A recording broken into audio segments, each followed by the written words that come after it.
নমস্কার বন্ধুরা, আমি নীল নীল অধিকারী লোকু ইউটিউব পেজ থেকে চলে এলাম আজকে আবার আপনাদের জন্য আরেকটি নতুন ভিডিও নিয়ে।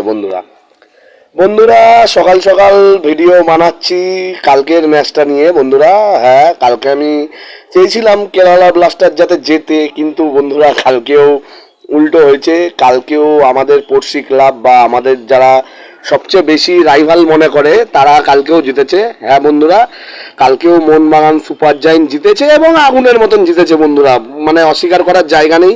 কালকের খেলাটা এমন খেলা হয়েছে, মানে আমি আগের থেকেই ভেবেছিলাম এবং ভিডিও বানিয়েছিলাম।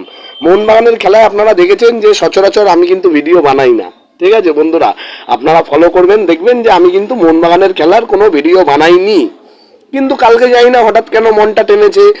আর যেহেতু ওরা আমাদের রাইভাল এবং আমরা তো চাইছিলাম কালকে যাতে ওরা হারুক, এটা বলতে একটু লজ্জা করলেও যেটা মনের কথা বন্ধুরা সেটাই বলছি।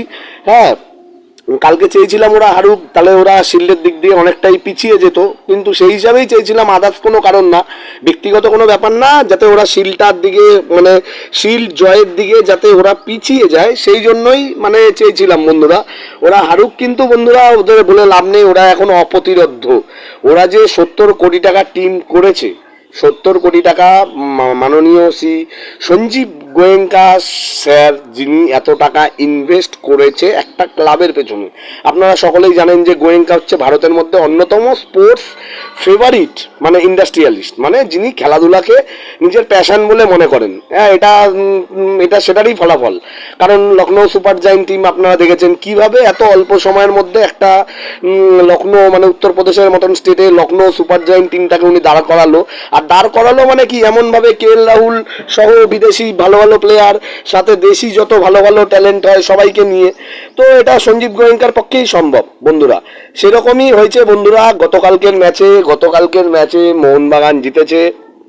জেতাটা শুধু যদি জিত বলি সেটা না, মানে ডমিনেট করে জেতা এবং প্রতিপক্ষর মুখ এরকম বন্ধ করিয়ে জেতা, এটা আনফর্চুনেটলি ওদের প্রশংসা করতে হচ্ছে আমার ভিডিও দিয়ে, নীল অধিকারী লোকুর ইউটিউব পেজ দিয়ে, কিন্তু কিছু করার নেই বন্ধুরা। গতকালকের খেলাটা ওরা খেলেছেই এরকম, গতকালকের খেলাটা এরকম খেলা হয়েছে, মানে মনে করুন একটা বিশ্বকাপের ফাইনাল বা একটা UCL এর ফাইনাল বা UCL এর সেমিফাইনাল বা যে কোনো ফুটবলের নকআউট লেভেলে যেরকম খেলা হয়, বা পাড়াগত, মানে আমরা যখন পাড়াতেও ফুটবল খেলি তখন যেরকম একটা কম্পিটিটিভ, মনে করুন একই পাড়ার দুটো টিম করে খেলা হয়, সেরকম কম্পিটিশন লেভেলে খেলা হয়েছে বন্ধুরা।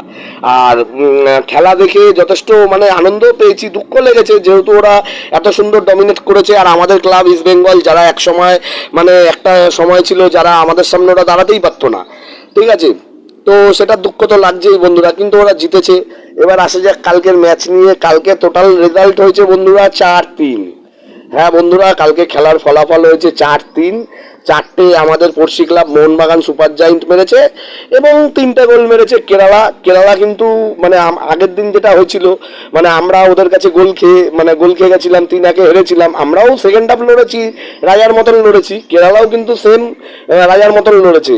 খেলা শুরুতেই প্রথমে গোল দিয়ে দিয়েছিল মোহনবাগানের আরমান্দো সাদিকু, এই একটা প্লেয়ার বন্ধুরা, এমন মানে মানে কি বলবো, কিছু বলার নেই। এই আরমান্দো সাদিকু যখন জুয়ান ফের্নান্ডো করছিল তখন একে দেখাই যেত না, মানে মাঠে শুধু টাইম পাস করার জন্য থাকতো বা মাঠে শুধু সময় কাটানোর জন্য থাকতো।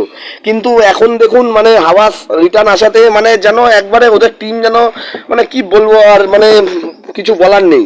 ওদের টিম এত ভালো খেলছে, এত ভালো ডমিনেন্স। প্রথম 4 মিনিটেই গোল দিয়ে দেয় আরমান্দো সাদিকু। প্রথম হাফে ওরা 1-0 বলে এগিয়েছিল প্রথম 45 মিনিট, এবং এরপরে কেরালার হয়ে ভি মোহানান, মানে এটা কেরালার লোকাল ছেলে, সে গোল দেয় 60 মিনিটের মাথায়। তারপরে আবার 64 মিনিটের মাথায় গোল দিয়ে দেয় আরমান্দো সাদিকু। 2-1 মোহনবাগান এগিয়ে গেল, ঠিক আছে, মানে এইরকম কম্পিটিশন হয়েছে। তারপরে আবার গোল দিয়ে দেয়, মানে যেটা আছে ডেমনট্রাস বলে যে ওদের একটা প্লেয়ার আছে, নামটা সঠিক করতে পারছি না, এর জন্য ক্ষমা করবেন বন্ধুরা।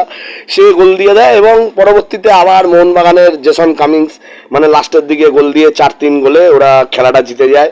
শুধু খেলাটা জেতেই নি বন্ধুরা, ওরা এখানে মানে অনেক কিছুর দিক দিয়ে ওরা এগিয়ে গেছে।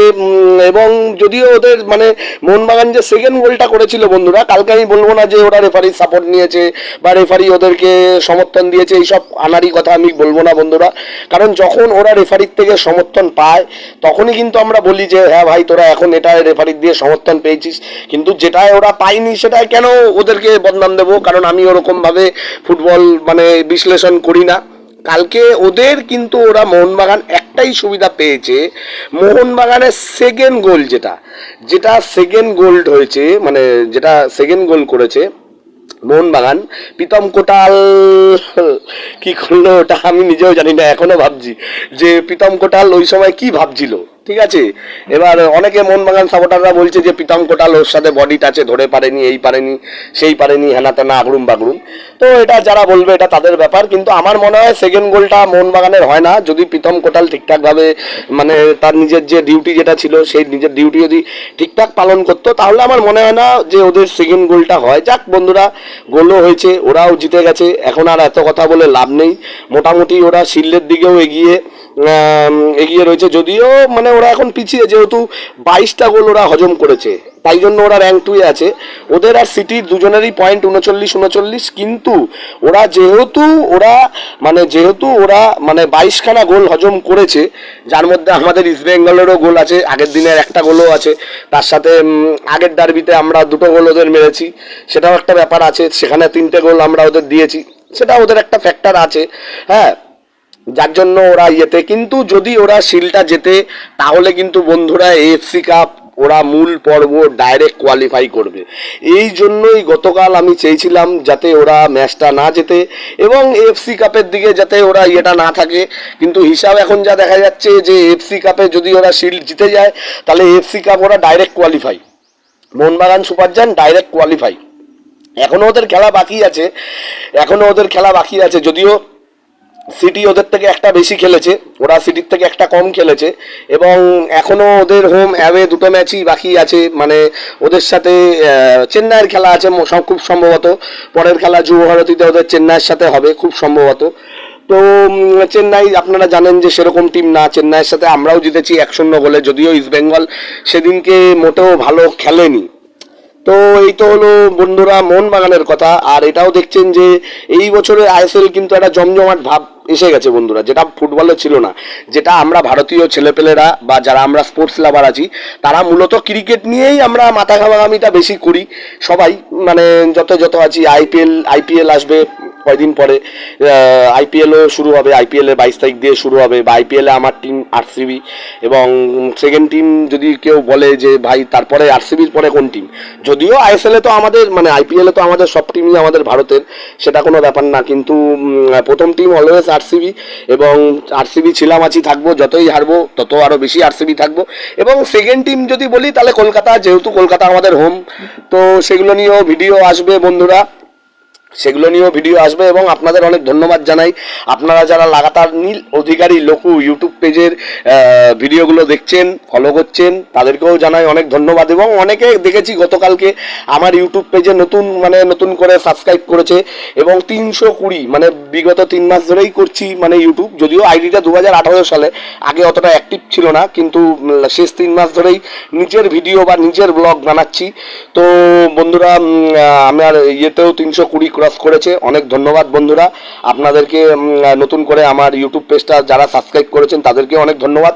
আর এখনও যারা আপনারা আমার নীল অধিকারী লঘু ইউটিউব পেজের ভিডিওগুলো সাবস্ক্রাইব করেননি তারা অবশ্যই সাবস্ক্রাইবটা করে দেবেন এবং বেলটাও টিপে দেবেন।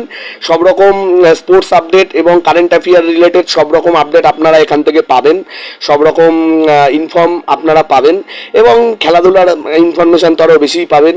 এবং গতকাল ইউসিএলও খেলা হয়েছিল বন্ধুরা, যেখানে ইউসিএলে গতকাল ইন্টার মিলান এবং ইসের খেলা ছিল, এবং এদিক দিয়ে ইসেরও খেলা ছিল, যে আরেকটা টিম ডটমুন্ড। তো ডটমুন্ড খুব সম্ভবত মনে হয় ডটমুন্ড জিতে পরের রাউন্ডে গেছে, এবং আরেকটা খেলা ছিল পিএসভি আর ইন্টার মিলানের। তো সেইটার রেজাল্টটা জানি না কি হয়েছে, হয়তো মানে ওটা দেখা হয়নি বন্ধুরা, অনেক রাতে খেলা ছিল, এবং নেটেরও একটা ব্যাপার, কারণ কালকে মানে মোহনবাগানের খেলাটা খুব দেখেছি, এবং দেখে খারাপ লাগলেও বন্ধুরা কিন্তু খেলা খেলার মতন হয়েছে। আগে যে পুরনো মোহনবাগান যেটা ছিল, এই আইএসএল এই ফার্স্ট লেগের যে মোহনবাগান ছিল সেটা কি ছিল, সেটাও জিততো, কিন্তু কিরম জিততো 1-0 গোলে, মানে 70 মিনিট 77 মিনিট 80 মিনিট 90 মিনিটের মাথায় এক গোল করতো, এক গোল করে 1-0 গোলে তারা জিততো। কিন্তু এই যে মোহনবাগান মানে সেকেন্ড লেগের যে মোহনবাগানকে দেখছি, মোহনবাগান সুপার জায়েন্টদের দেখছি, এটা কিন্তু ভয়ানক এবং ভয়ঙ্কর। এরা একটা মারলে এরা 3টে মারবে, এরকম একটা হিসাব বন্ধুরা প্রতিটা ম্যাচেই দেখতে পাচ্ছি। তো দেখা যাক, এখনো মানে আইএসএল এর প্লে অফ বাকি আছে, তারপরে ফাইনাল হবে। শিল্ড যদিও এখনো শিল্ড এই বছর আইএসএলটা এত জমজমাট হচ্ছে, এখনো কিন্তু 6 নম্বর দল কে উঠবে এখনো কিন্তু কেউ কনফার্ম না বন্ধুরা। 6 নম্বর প্লেসের জন্য এখনো লড়াই চলছে, যদিও আমরা নেই। আমি তো জানি আমাদের ইস্ট বেঙ্গল নেই এই লড়াইতে, বেকার দুঃখ কষ্ট পেয়েও লাভ নেই, ভিডিও বানিয়েও লাভ নেই, কারণ আমরা অলরেডি ছিটকে গেছি। কবে ছিটকেছি? যেদিন জামশেদপুরের ম্যাচটা আমরা হেরেছিলাম, প্রথমে 1-0 গোলে এগিয়েছিলাম, পরে আমরা ম্যাচটা হেরে যাই আনফর্চুনেটলি, মানে যেটা ওই যে লাস্টে খালিদ জামিন একবারে 70 মিনিটের পর, 70 মিনিট অব্দি এগিয়েছিলাম, খালিদ জামিন 70 মিনিটের পর একসাথে 3খানা চেঞ্জ করলো। ওইখানে ওই দিনই আমরা আইএসএল এর টপ 6 থেকে বেরিয়ে যাই। তবে দেখা যাক, এখনো বন্ধুরা খেলাধুলা আনপ্রেডিক্টেবল, কোনো কিছু আগের থেকে বলা যায় না, কোনো কিছু শিওর না। কেউ আগের থেকে ভাবেনি যে এই বছরে মোহনবাগান এরকম খেলবে। হ্যাঁ, তো দেখা যাক বন্ধুরা কি হয়। এবং কেরালা ডিমিন ট্রপ বলে যে প্লেয়ারটা আছে, ওটাও খুব ভালো প্লেয়ার। যদি ওই প্লেয়ারটা আমাদের টিমে পরের মরশুমে টার্গেট করা যায়, খুব ভালো হয়। ও একটা প্ল্যাটফর্ম পাবে। কেরালা ভালো টিম হলেও সেরকম একটা প্ল্যাটফর্ম পাচ্ছে না, যেহেতু কলকাতাতে ফুটবলটা আরও বেশি হয়, সেই হিসাবে চাইবো ওই প্লেয়ারটা যাতে আমাদের আসে। তো বন্ধুরা, আজকের ভিডিও এতটাই। আপনারা আমার নীল অধিকারী লঘু ইউটিউব পেজের পাশে থাকবেন এবং সঙ্গে থাকবেন। অনেক ধন্যবাদ বন্ধুরা।